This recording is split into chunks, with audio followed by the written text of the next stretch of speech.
Earthquakes happen every day all over the world. The ones that make the news are usually the ones that cause serious damage and loss of life. Usually, they are powerful earthquakes that strike in areas where many people live.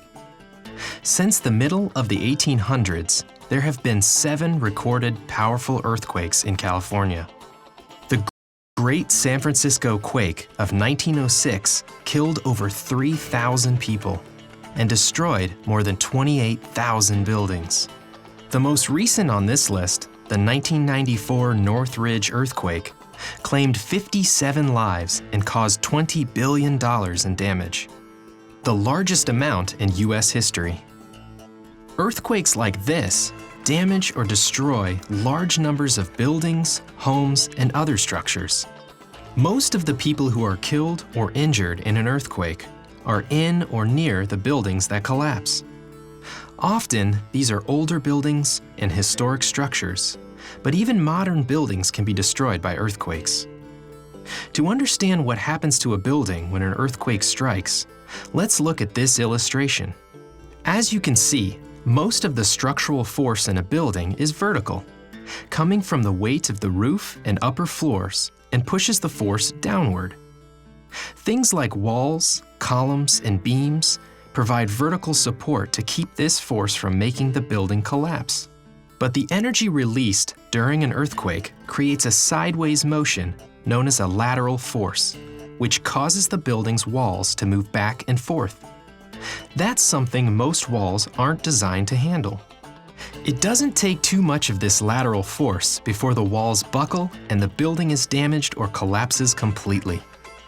For many years, architects and engineers have worked hard to design and construct buildings that can withstand the lateral force caused by an earthquake. One method they've developed is to link the building's walls, floor, roof, and foundation together.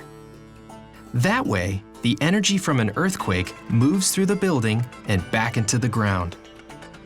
This design was used in the construction of the Fremont Police Department in the San Francisco Bay Area of California.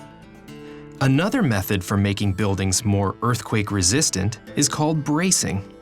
In this method, braces that look something like the letters X, K, or V are installed between beams and columns.